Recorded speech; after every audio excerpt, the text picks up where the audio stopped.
Good afternoon my student. आज हम व्याकरण में वाक्य रचना पढ़ेंगे। हमने वाक्य रचना में पढ़ा था कि वाक्य के अंग क्या हैं। हम उसकी पुनरावृत्ति थोड़ी सी करते हैं ताकि हमें समझ में आ जाए वाक्य क्या है। बच्चे, वाक्य किसे कहते हैं? वाक्य को समझने के लिए हमें रट्टा नहीं लगाना है, हमें उसके आधार को समझना है। आधार को कैसे समझेंगे बच्चे? वाक्य को समझने के लिए सबसे पहले हमें ध्वनि को समझना होता है, अर्थात आवाज को। आवाज के बाद हमें वर्ण सीखते हैं और वर्ण के बाद स्वर और व्यंजन। आप मुझसे पूछेंगे कि मैम आवाज को कैसे पहचाना जाता है? बच्चे, एक माँ अपने छोटे बच्चे को रोते हुए देखकर इस बात को पहचान लेती है कि वह क्यों रो रहा है, यानी कि सबसे महत्वपूर्ण आवाज हुई। फिर एक बच्चा स्कूल जाता है। स्कूल में क्या करता है? अध्यापक उसे सबसे पहले वर्ण सिखाता है। वर्ण में बच्चा क्या सीखता है? स्वर और व्यंजन। स्वर और व्यंजन के बाद वह क्या सीखता है? शब्द। और शब्दों को जोड़कर क्या बनता है? वाक्य। तो हमने उस परिभाषा को सीखने के लिए उसके आधार को सीखा।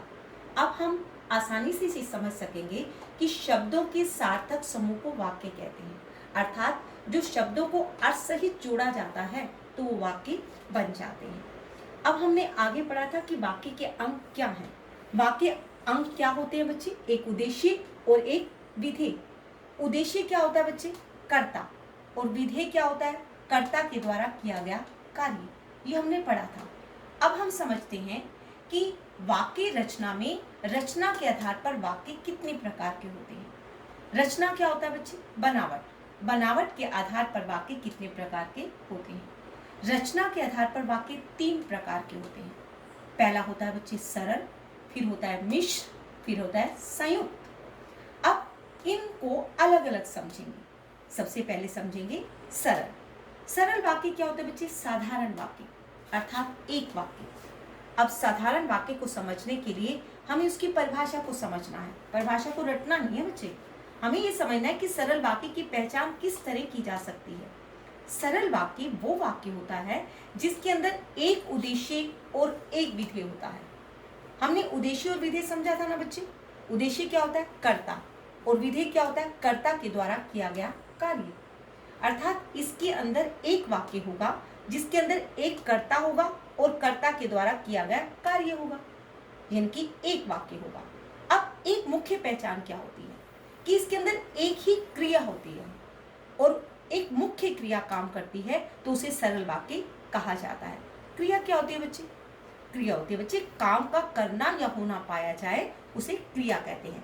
काम का करना क्रिया कहलाता है। ये क्रि धातु से जुड़ती है और क्रि काम से जुड़ता है। अब यहाँ पर सरल वाक्य की मुख्य पहचान क्या है? जिसमें एक क्रिया होती है। और दूसरी पहचान क्या है? जिसके अंदर एक उद्देश्य और एक विधि होता है। अगर हम साधारण शब्दों में इसे पहचानना चाहें तो हम 2 पहचान को साथ लेकर चलते हैं। अगर उसके अंदर एक कर्ता है और कर्ता के द्वारा किया गया कार्य है, हम फिर पहचान जाते हैं कि वो सरल वाक्य है। और दूसरी पहचान क्या है? ये मुख्य पहचान है बच्चे, जिसके अंदर एक क्रिया मुख्य होती है, वो सरल वाक्य होता है। और सरल वाक्य की परिभाषा क्या होती है? जिसके अंदर एक क्रिया मुख्य होती है उसे सरल वाक्य कहा जाता है। अगर मैं इस परिभाषा को जोड़ती हूँ तो ये ऐसे कहा जा सकता है कि जिसके अंदर एक उद्देश्य और एक विधेय होता है उसे सरल वाक्य कहा जाता है। ये दोनों परिभाषाएं जुड़ सकती हैं क्योंकि ये दोनों पहचान है, इसलिए हम सरल वाक्य को आसानी से पहचान सकते हैं। अब हम उदाहरण के द्वारा समझते हैं। वह फुटबॉल खेला।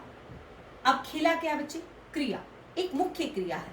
अब मुख्य क्रिया क्या होती है? सरल वाक्य। तो आसानी से समझ में आ गया ना कि ये सरल वाक्य है। अब दूसरी पहचान को समझते हैं। वह उद्देश्य है, अर्थात कर्ता है।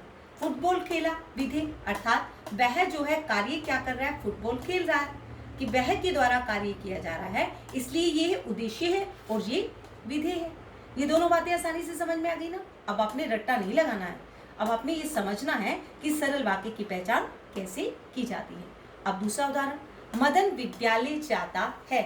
मदन क्या है? उद्देश्य। विद्यालय जाना क्या है? विधेय। अर्थात मदन के द्वारा कार्य क्या किया जा रहा है कि वे विद्यालय जा रहा है। अब दूसरा क्या है? क्रिया। और क्रिया इसके अंदर क्या है? जाता। अब ये दोनों बातें हमें आसानी से समझ आई कि यहाँ पर उद्देश्य भी है और विधेय भी है और जाना क्रिया भी है। जाता ये मुख्य क्रिया है, इसलिए ये सरल वाक्य है। एक बार फिर समझ लेते हैं कि सरल वाक्य क्या है। शब्दों के सार्थक समूह को वाक्य कहते हैं। फिर हमने समझा कि रचना के आधार पर वाक्य 3 प्रकार के होते हैं। पहला है सरल। सरल वाक्य के अंदर एक उद्देश्य और एक विधि होता है, और मुख्य क्या होता है? एक मुख्य क्रिया होती है। अब हमने उदाहरण के द्वारा समझा, वह फुटबॉल खेला। इसके अंदर एक उद्देश्य और एक विधि। खेला क्या है? मुख्य क्रिया। मदन विद्यालय जाता है। मदन क्या है? उद्देश्य। विद्यालय विधेय, और जाना क्या है? एक मुख्य क्रिया। तो ये सरल वाक्य आपको अच्छी तरह से समझ में आ गया ना? अब आपने रट्टा नहीं लगाना, इसलिए इसकी पहचान को समझना है।